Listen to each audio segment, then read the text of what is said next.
राजस्थान में चुनावी रणभेरी नरेंद्र मोदी बजा गए एक बार फिर से नए सुरों के लिए अजमेर में हैं कल। इससे पहले एक बड़ा बदलाव हुआ है। अशोक गहलोत और सचिन पायलट के बीच हुई मुलाकात आला कमान के साथ में दिल्ली में।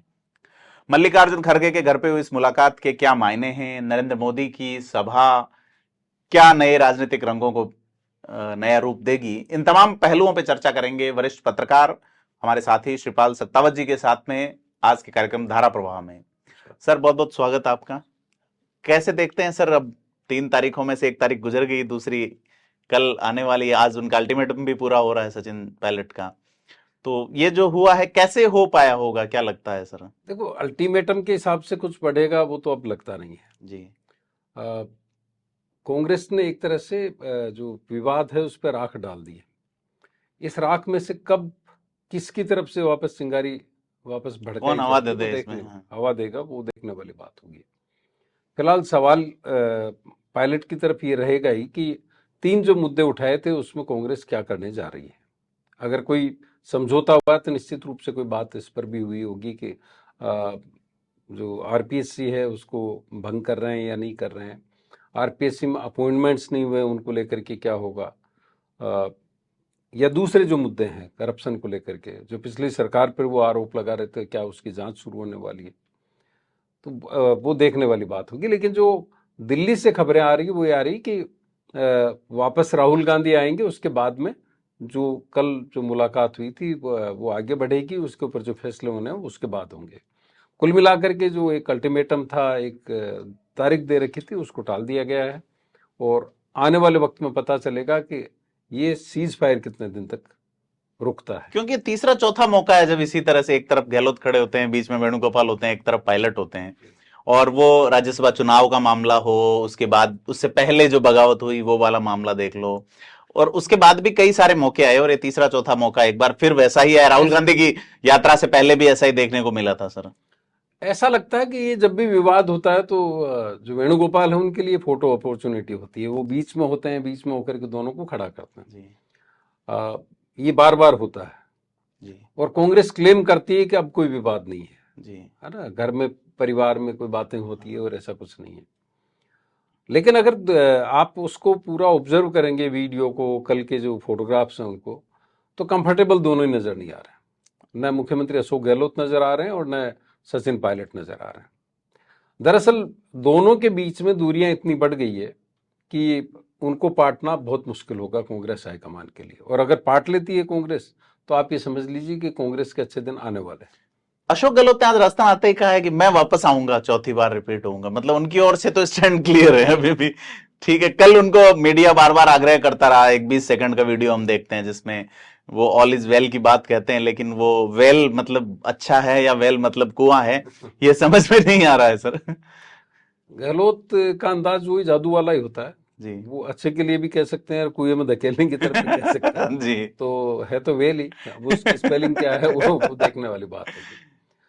दरअसल गहलोत कतई नहीं चाहते कि सचिन पायलट रहे कांग्रेस में, और उनका बार बार जो उनकी टिप्पणी होती है, जिस तरह से वो कटाक्ष करते हैं, जिस तरह से सार्वजनिक मंचों पर वो सवाल उठाते हैं, उससे लगता है कि वो उनको भारी चिढ़ है पायलट से, है ना। और ये कहने की बात नहीं है कि पायलट से उनके मन में कितनी नफरत भरी हुई है, सार्वजनिक तौर पर वो नजर आती रही है।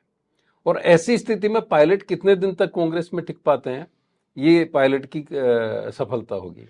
एक तरह से कह सकते हैं कि अभी तक पायलट की कामयाबी ये है कि गहलोत का नहीं चाहते हुए भी पायलट बने हुए हैं और वो लगातार उनको तनाव दे रहे हैं। कल परसों किसी से बात चल रही थी तो उन्होंने एक बड़ा अच्छा एग्जाम्पल दिया।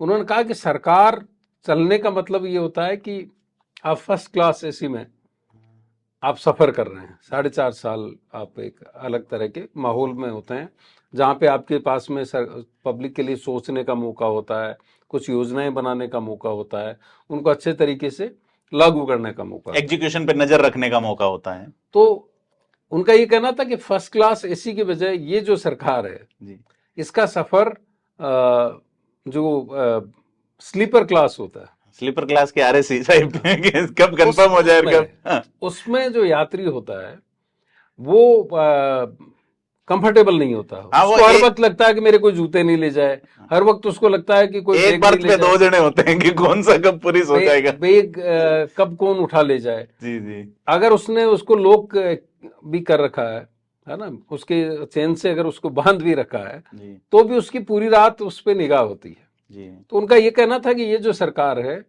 उसमें मुख्यमंत्री ने सफर तो किया है 4.5 साल, लेकिन हर वक्त उनकी निगाह इस पर रही कि उनकी सीट को कोई हिला नहीं दे। जी, वो सफर है या वो सफर है, सफर कर रहे हैं वो, मतलब तो सफरिंग रहा है ये सफर काफी। तो सर, कल मीडिया से बात नहीं की दोनों ने, बाकी अब तक जब भी हाथ उठवाए गए साथ साथ वाले, दोनों ने कहा हम साथ हैं, ये वो बोलने को ज्यादा कुछ था नहीं जी जी इसलिए जो वेणुगोपाल है उन्होंने एक तरह से पटाक्षेप किया, लेकिन पटाक्षेप कितने दिन का है ये देखने वाली बात है, क्योंकि पहले भी इस तरह से हुआ। और अगर आप गहलोत के एक्ट को देखें तो लगातार अलग अलग तरीके से बिहेव करते हैं। गुजरात चुनाव से पहले वो पाली में एनडीटीवी के कॉरेस्पॉन्डेंट को बुलाते हैं, वहां पर एक लंबा इंटरव्यू देते हैं, और वहां पर वो एक तरह से डैमेज होता है। गद्दार वाला गुजरात शब्द चुनाव, वहीं आया था, हाँ, बिल्कुल। गुजरात चुनाव जो है पूरी तरह से डैमेज होता है। कर्नाटक चुनाव होता है, कर्नाटक चुनाव से ठीक पहले वो धौलपुर की सभा में वापस पायलट को निशाने पर लेते हैं और एक नया विवाद खड़ा होता है। हालांकि कर्नाटक में कांग्रेस इतनी मजबूत स्थिति में पहुंच चुकी थी कि यहाँ की जो हवाएं हैं वो वहां पे प्रभावित नहीं कर सकती थी, लेकिन गुजरात में निश्चित रूप से, गुजरात सटा हुआ प्रदेश है, आप पाली में बोल रहे हैं, तो कई बार तो ये समझ में नहीं आता है कि गहलोत हाईकमान को कोई संदेश देना चाहते हैं या पायलट को संदेश देना चाहते हैं। और यही उनकी जादूगिरी है, और उसी जादूगिरी की बदौलत वो चौथी बार मुख्यमंत्री बनने की बात भी कर रहे हैं। तो ये चौथी बार ही सर समझौते जैसा कुछ हुआ है, तो क्या लगता है सचिन पायलट किन मांगों पे राजी हुए होंगे? मतलब अभी तक कोई बात आउट तो नहीं हुई है। अभी तक कोई बात नहीं आई, कयास है, अलग अलग तरह उप की मुख्यमंत्री बनाए जानकारियां आ जा रही है। सकते हैं। ये कहा जा रहा है कि 3 उप मुख्यमंत्री हो सकते हैं, और पीसीसी चीफ की सचिन पायलट की चर्चा है। साथ ही ये भी कहा जा रहा है कि अगर वो पीसीसी चीफ नहीं बनते हैं तो उनको कैंपेन कमेटी का चेयरमैन बनाया जा सकता है, और उनको उनके जितने भी समर्थक हैं उनके टिकट को एक एश्योरेंस उनके पास में रही होगी। जो 3 मुख्यमंत्री बनाने की बात है उसमें ये कहा जा रहा है कि खिलाड़लाल बेरवा को पूर्वी राजस्थान से लिया जा सकता है, दलित कोटे से, हेमाराम चौधरी को लिया जा सकता है पश्चिम राजस्थान से, पश्चिमी राजस्थान से, और दोनों सचिन पायलट के खेमे के माने जाते हैं, अभी सचिन पायलट के समर्थन में है।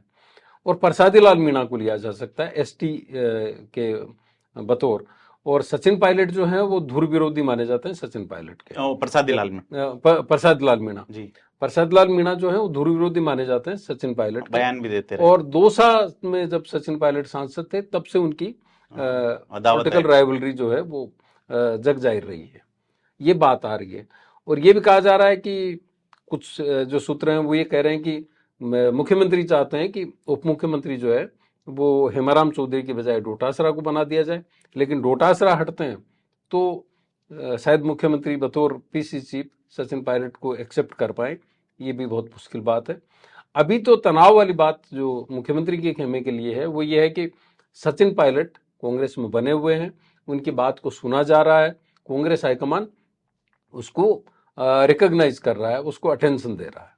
सर, एक बात अंदरूनी ये भी आई है कि डोटासरा अध्यक्ष जो हैं कांग्रेस के, कल उनका एक एपिसोड हुआ था, उस पर भी अपन बात करेंगे।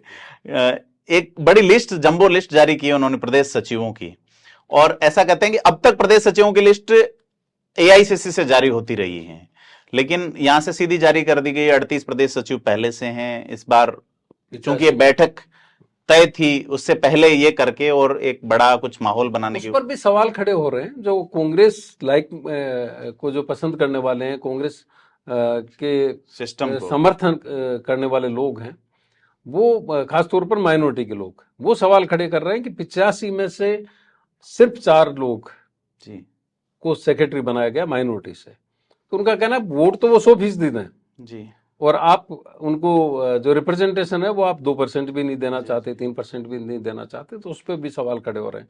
और अगर आप उसको पूरे को देखेंगे जो सोशल मीडिया पे वायरल हो रहा है, सोशल मीडिया पे जो ट्रोल हो रही है चीज़ें, उससे लगता है कि ये जो फैसला हुआ 85 सचिवों का, वो भी कहीं ना कहीं जो एक माइनॉरिटी में एक जो कन्फ्यूजन था ओवैसी को लेकर के, कांग्रेस को लेकर के, उसको खत्म करके ओवैसी की तरफ एक रुझान पैदा कर रहा है, अगर इनको ट्रोल को देखें। सर डोटासरा को कहीं ये लगा होगा कि भाई अध्यक्ष वाली कुर्सी सौंपनी है किसी और को, उससे पहले लिस्ट जारी की जाए, उन्हें ये लगा होगा डिप्टी सीएम की आने वाली है, इसलिए उनका अलग अंदाज नजर आया कल सीकर में। ऐसा संभव है जी आप कल का जो वीडियो वायरल हुआ जी है जी, मैं उसी पे उसमें बात कर उसमें आप एक फ्रस्ट्रेशन भी नोट कर सकते हैं रहा जी क्योंकि डोटासरा कोई ऐसे नेता नहीं है। डोटासरा बहुत ही सधीवी जुबान में बोलते हैं। जब वो अपोजिशन में थे तो लीडर ऑफ अपोजिशन तो रामेश्वर डूडी थे, लेकिन अगर सबसे बेहतर परफॉर्मेंस थी तो डोटासरा की थी। जी लेकिन कल की मीटिंग में जिस तरह से उन्होंने बिहेव किया राजेंद्र पारिक के साथ, राजेंद्र पारिक आप ये देखिए कि कांग्रेस में पूरे शेखावाटी क्षेत्र में अगर कोई बड़े नेताओं में किसी की गिनती होती है तो राजेंद्र पारिक की होती है। और पिछली गहलोत सरकार में ब्राह्मण समाज से खास करके पिछली गहलोत सरकार में उद्योग मंत्रालय उनके पास था, आबकारी मंत्रालय था, और उनके जो बहनोई हैं बीएल जोशी, वो गांधी परिवार के सबसे करीबी माने जाते हैं। इंदिरा गांधी के जमाने में वो उनके सिक्योरिटी देखते थे। दिल्ली के उपराज्यपाल रहे, उत्तर प्रदेश का राज्यपाल उनको बनाया गया, तो सीधी उनकी 10 जनपद में पेठ रही है। उनके साथ जो व्यवहार था कल, उनका ही नहीं, आप शकुंतला रावत का व्यवहार लीजिए, वो भी उनको ये कह रही कि आप नगर परिषद के काउंसलर के तौर पे या सभापति के तौर पे व्यवहार कर रहे हैं। तो उसको लेकर के भी कई तरह के रिएक्शन अब सोशल मीडिया पर आ रहे हैं। तो इस तरह का बिहेवियर आमतौर पे डोटासरा का नहीं होता है। डोटासरा बहुत सधीवी जुबान में बात करते हैं। अगर कल वो उन्होंने आपा खोया कल, या उन्होंने जो व्यवहार किया, उसके पीछे हो सकता है कि दिल्ली के जो डेवलपमेंट है वो भी कहीं ना कहीं उनको परेशान कर रहे हैं। जी पहले भी ये देखा गया है कि उनको मंत्री पद नहीं देके इस बार रघु शर्मा को ऊपर लिया गया, महेश जोशी को लिया गया, बीडी कल्ला कैबिनेट मिनिस्टर हैं, तो उनको एक ब्राह्मण क्षत्र, जहां पे घनश्याम तिवाड़ी एक बार फिर से भारतीय जनता पार्टी में है, सीकर से ही खास करके, और उसी इलाके से अगर ये आगे आते हैं तो कहीं ना कहीं गहलोत खेमे के कुछ लोग जो है वो ये चर्चाएं हैं, क्योंकि ये कहा जा रहा है कि मंत्रिमंडल का विस्तार हो सकता है अब। जी मंत्रिमंडल के विस्तार के बिना या मंत्रिमंडल में फेरबदल के बिना तो ना तो उप मुख्यमंत्री की बात होगी ना कुछ होगी। उसमें ये कहा जा रहा है कि हो सकता है राजेंद्र पारिक को लिया जाए। जी तो एक तरह से ये उसको लेकर के इतराज की भी भूमिका इससे बन गई है, नेगेटिव माहौल, क्योंकि अगर चीजें बदलती है और मुख्यमंत्री अपने हिसाब से कुछ बदलाव करते हैं या कांग्रेस हाईकमान कोई बदलाव के निर्देश देता है, तो उसमें ये कहा जा रहा है कि जो ब्राह्मण वोट बैंक है, खासतौर पर शेखावाटी का, उसको जोड़ने के लिए राजेंद्र पारिक पर कांग्रेस अब फोकस कर सकती है, दांव खेल सकती है। हालांकि वहां राजकुमार शर्मा की दावेदारी है नवलगढ़ से। राजकुमार शर्मा लगातार विधायक भी हैं, उनकी पकड़ भी है, और यूथ जो ब्रिगेड है कांग्रेस की उसको रिप्रेजेंट करते हैं। तो ये भी एक वजह हो सकती है कि उसी जिले से अगर आप एक नए लीडर को वापस खड़ा करते हैं तो उसको लेकर के भी कोई, मतलब कांग्रेस में कल वाली बैठक है, इसके बाद कई सारी चीजें बदल रही है। सर 3 उप मुख्यमंत्री की बात आ रही है, 3 का ही आंकड़ा है जो डिमांड सचिन पायलट की थी, 3 डिमांड थी, उनका क्या होगा, क्या लगता है सर, क्या रास्ता निकलेगा? सचिन पायलट ने छालों की कसम खाई है लोगों, बच्चों के पैरों की। देखिए इसका जवाब तो अगर कुछ नहीं होता तो वो सचिन पायलट को देना होगा, और खासतौर पर जिस तरह की राजनीति में वो हैं उसमें उनको अपने आप को कन्विंस करना पड़ेगा कि आपने जो कमिटमेंट किया था, खासतौर पर पेपर लीक को लेकर के, उनको मुआवजा दिलाने को लेकर के, भ्रष्टाचार को लेकर के, आरपीएससी के पुनर्गठन को लेकर के, रिशफल को लेकर के, तो उनको पहले तो अपने आप को कन्विंस करना होगा कि वो पब्लिक के बीच कैसे जाते हैं। और मुझे लगता है कि जिस लेवल पर सचिन पायलट गए हैं, सड़क पर उतरे हैं, तो वो इतनी फेस सेविंग तो चाहेंगे कि वो पब्लिक से बात कर सकें। जी हो सकता है उन्होंने कोई एक प्लान किया हो कि भाई आप यहाँ तक आगे बढ़िए, और 2 कदम वो पीछे लेंगे और 2 कदम गहलोत जो मुख्यमंत्री हैं उनको आगे लाएंगे। बिल्कुल। तो सर अब कल प्रधानमंत्री नरेंद्र मोदी अजमेर आ रहे हैं, बड़ी रैली कर रही है, कांग्रेस हमलावर है ईआरसीपी को लेके। प्रधानमंत्री मोदी कल क्या कर सकते हैं कि राजस्थान में एक बार बीजेपी जो है वो पूरा, क्योंकि वो लॉ तो लगा गया आबू रोड में, अब अजमेर में क्या होगा? एबीसीडी से शुरू हुआ है मामला सर, अजमेर आबू रोड।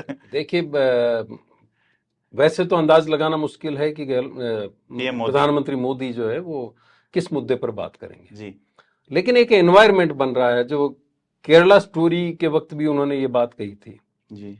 अब आप देखेंगे अजमेर ब्लैकमेल कांड पे 3 फिल्में आने वाली है जी, अजमेर 92, अजमेर 1992 और अजमेर फाइल्स जी।